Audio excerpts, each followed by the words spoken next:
Hi y'all, you're watching the Big Jim Country Boy YouTube channel. Yeehaw!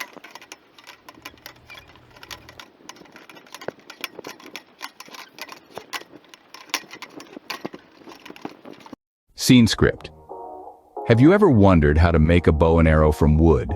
Well, the first step to this thrilling journey of craftsmanship begins with gathering the right materials. And let's be honest, the heart of this project is the wood you select. Now you might ask, why does the type of wood matter? Well, the answer lies in the inherent qualities of the wood. Certain woods such as yew, ash, oak, and hickory are chosen for their strength, flexibility, and resilience. These characteristics make them ideal for crafting a bow that will not only last, but also perform exceptionally well. Let's delve a bit deeper. A bow stave, the backbone of your bow, is essentially a length of wood that is free of knots, twists, or limbs. This piece of wood needs to be somewhat flexible and should measure about 6 to 7 feet in length, 1 inch in width, and 1 inch in thickness from tip to tip. Now, how do you get hold of this bow stave? It's quite simple. Look for an 8-inch tree and cut it into 6 or 7 bow staves, leaving about 6 inches at the end of each stave to cut off later. Once you have your stave, it's time to let nature do its work. Green wood needs to dry for a few weeks before it can be shaped into a bow. This drying process is crucial as it enhances the wood's flexibility and resilience, vital for a sturdy bow. But what if you can't find yew, ash, oak, or hickory? Not to worry. Remember, any hardwood will make a bow. Broadleaf hardwood trees like hickory, maple, oak, ash, and elm make good bows. The key is to avoid softwoods like pine and basswood, which have very low density and won't make good bows. To sum it up, the secret to a great bow lies in selecting the right wood and preparing it correctly. Once you've gathered and prepared your bow stave, you're ready to move on to the next steps. Now that you have your bow stave, it's time to let it dry and start shaping your bow. So, where do we start? Once you've secured your ideal stave, you'll want to let it dry. This isn't a process to rush. The green wood should be left to dry for a few weeks. This is a crucial step as it allows the wood to harden, increasing its durability and resilience. While you're waiting for your stave to dry, let's talk about the roughing out process. Picture your bow. What does it look like? This is where your bow starts to take shape. Using a piece of charcoal, you can draw the rough outline of your bow onto the stave. This gives you a guide on where to cut and shape. Now, some of you might wonder, what if I don't have charcoal? Don't fret. A floor tiller is equally as effective. Imagine a rope feeding through 2 pulleys, one stationary and one with a hook at the end. This simple device can help you bend the limbs of the bow against the ground, allowing you to identify any stiff spots. From there, you can remove material from these areas, ensuring a smooth, even curve to your bow. As you begin shaping, remember that patience is key. You're not just crafting a bow. You're crafting an extension of yourself. Every stroke of the knife, every bit of wood removed brings you closer to the final product. Keep in mind that the beauty of bow making is in the details. The width of the bow, the curve of the limbs, every aspect contributes to the final performance of the bow. So take your time, work methodically, and remember, the goal is to create a balanced, symmetrical bow. Once your bow has been shaped, it's time to create the bowstring. This is another crucial step in the process, but don't worry, we'll guide you through it, ensuring your bow is strung perfectly. As you progress through these steps, you're not just building a tool, you're crafting a work of art. So, let's move on to the next stage of our journey, creating the bowstring. A bow isn't complete without its string and arrows, so let's get to it. To craft the perfect bowstring, you can use a variety of materials. Wood dowels, shafts from young shoots, or even old shoelaces can be repurposed into a reliable bowstring. The key is to choose a material that's both strong and flexible. Start by measuring the length of your bow, then add about 20 inches to that measurement. This will ensure you have enough material to attach the string to the bow and make adjustments as needed. Tie a secure loop at each end of the string, making sure they're tight enough to withstand the tension of the bow. Next, let's move on to the arrows. The best arrows are lightweight yet sturdy. They need to be able to fly straight and hit your target with precision.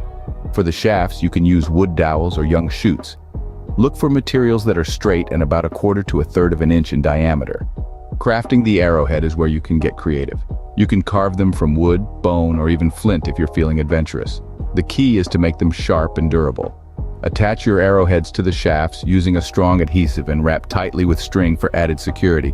Don't forget the fletching. Those are the feathers at the end of the arrow that help it fly straight. You can use real feathers or craft them from thin pieces of plastic or paper. Attach 3 evenly spaced fletchings at the end of each arrow shaft. Now you've got a set of arrows ready to fly. But remember, crafting the perfect bow and arrows takes time and patience.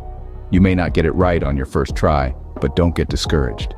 Keep refining your technique, and soon you'll have a set of bow and arrows that you can be proud of. With your bowstring and arrows ready, you're one step closer to completing your bow and arrow set. Tillering is an essential step in bow making, so pay close attention. It's in this phase where we transform a mere piece of wood into a precision instrument. It's a bit like tuning a musical instrument, but instead of creating harmonious sound, we're crafting a balanced and efficient tool. To tiller the bow, we'll need a tillering tree. This is a simple device that holds the bow at various draw lengths so we can observe and adjust the bend in the limbs. The tillering tree has a rope that feeds through 2 pulleys. One pulley is stationary and the other has a hook at the end where we'll attach our bow. First, we secure the bow into the shelf at the top of the tillering tree. Now, we're ready to observe how our bow bends. We're looking for an even, smooth curve in both limbs of the bow. Any stiff spots or areas that bend too much can be adjusted by carefully removing small amounts of wood. Take note, this is a gradual process. Patience is key. Rushing this step could lead to removing too much wood, weakening the bow, or worse, causing it to break. So, take your time, observe the bend, make small adjustments, and check your progress often. As you're working, remember to rotate the bow in the tillering tree, testing it at different draw lengths. This way we ensure the bow bends correctly throughout its entire draw. It's this careful attention to detail that will ensure your bow shoots accurately and consistently. The goal here is to achieve a well-rounded, even bend in both limbs, with the bowstring sitting in the center. The limbs should mirror each other, both in shape and in strength. This balance is crucial for a well-functioning bow. Once you're satisfied with the tiller of your bow, give yourself a pat on the back. This is a significant accomplishment in the bow-making process. It's a testament to your patience, your attention to detail, and your craftsmanship. With your bow now tillered, you're almost ready to test it out. The moment when you'll pull the bowstring back for the first time is just around the corner. But before we get there, we have some final touches to attend to. So let's move on to the next step in our bow-making journey. You've made it this far. Now it's time for the finishing touches and testing your handcrafted bow and arrow. You've diligently gathered the materials, dried and roughed out the bow, crafted the bowstring and arrows, and tillered your bow. Now the final steps await. First off, we're going to polish the bow tip and shaft.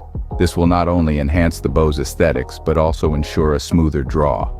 Use a fine grit sandpaper to gently sand the bow tip and shaft. Work along the grain of the wood to avoid scratching or damaging it. After sanding, wipe off the dust and apply a thin coat of oil or wax.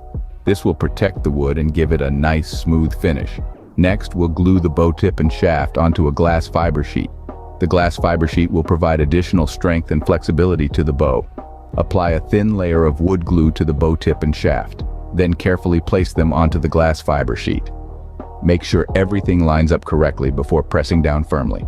Allow the glue to dry completely before proceeding. Now, for the moment of truth, testing your bow and arrow. Choose a safe and open area for this. Always remember, safety first. Draw the bowstring back and aim at a target. Release the arrow and observe its trajectory. Does it fly straight? Does it hit the target? If not, don't worry. This is a part of the process. It might take a bit of tweaking and practice to get everything just right.